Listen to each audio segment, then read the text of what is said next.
पीछे क्यों रहेगा?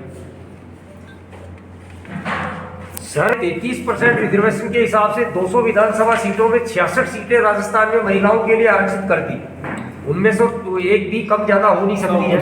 लेकिन नहीं सकते 33% इतना बड़ा आप जो परसेंटेज दे रहे हो मातृशक्ति को, तो उसके पीछे का आपका कुछ आधार तो होगा नहीं। जनता जानना चाहती है, बाकी जो निर्णय होगा सरकार का वो तो हमें मान्य है ही, वो आगे भी रहेगा।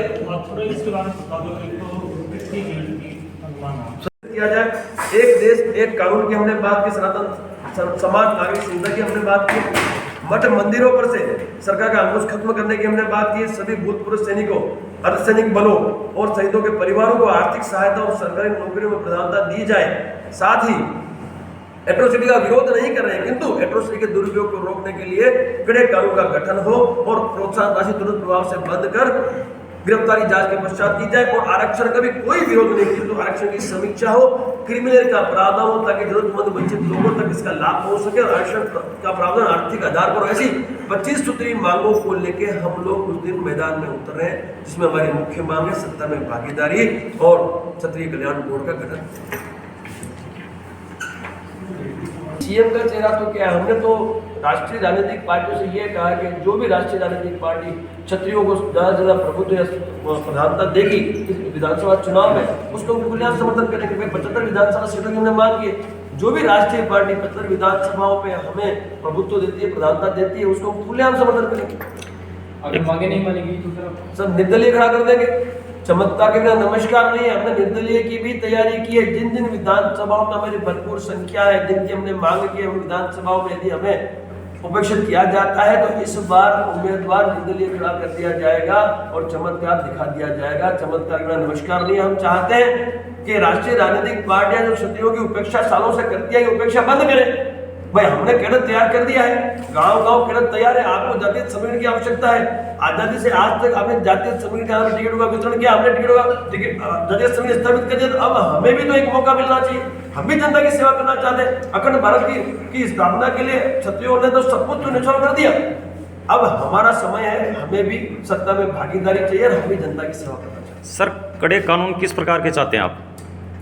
कड़े कानून ऐसे हो जिस तरह से आरक्षण की बात हो, चाहे एट्रोसिटी की बात हो, इसका दुरुपयोग लगातार होता है, हम सब जानते हैं। एट्रोसिटी का दुरुपयोग रोकने के लिए कड़े कानून की हमने मांग की है। लव जिहाद लैंड जिहाद में हमने ये लव जिहाद लैंड धर्म परिवर्तन रोकने के लिए ऐसे कानून बने ताकि संविधान से देश चलता है। भविष्य में ऐसी कोई भी एक्टिविटी करने से पहले 1 लाख बार लोगों को सोचना पड़े, उस तरीके से हम कड़े कानून बनवाने चाहते हैं। सर, क्षत्रिय अगर 37.5% आरक्षण मांग रहा है, आप कह रहे हैं कि 75 क्षत्रिय समाज की जो विधानसभा में उम्मीदवार उतरे हैं, 200 में से 75 जी 37.5% आरक्षण हो गया आपका जी। तो महिला आरक्षण बिल अभी पास हुआ है, तो महिलाएं भी मांगेंगी सर? ऐसा है, मांगने का अधिकार इस भारतवर्ष में प्रत्येक नागरिक को है, जाति को है, समाज को है। और मैं आपको बताऊं, संविधान में इसकी व्यवस्था है। संविधान ने इसकी शुरुआत की है। अनुसूचित जाति जनजाति के लिए संविधान ने सीटें आरक्षित की। मैं आपसे पूछना चाहता हूं, जब संविधान ने इसकी शुरुआत की है, उसके बाद राष्ट्रीय राजनीतिक पार्टियों ने जातिगत समीकरण के आधार पर टिकटों का बंटवारा किया है, तो क्षत्रिय तो जागा है। अब जब उन्हें मालूम चला है कि जातीय समीकरण के आधार पर टिकटों का बंटवारा होता आया है, तो हमने हमारे क्षत्रियों को जगाया है। गुजरात से शुरुआत की, वहाँ भरपूर सरपंच है हमारे, भरपूर विधायक है। मध्य प्रदेश में भी हम लोगों ने बड़ा आयोजन किया है। और अब राजस्थान में विधानसभा चुनाव से ठीक पहले हमने ये मांग नहीं की, उससे पहले ही ये लोग मांगों को समझते हैं, बाकी समझते नहीं।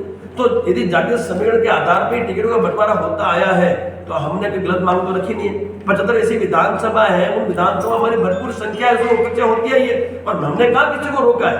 भाई जो भी जाति है, जो भी धर्म है, जिसकी ज्यादा से ज्यादा व्यवस्थाएं हैं, अपनी विधानसभाएं, वो मांगे, उन्हें टिकट मिले और मिलने भी चाहिए।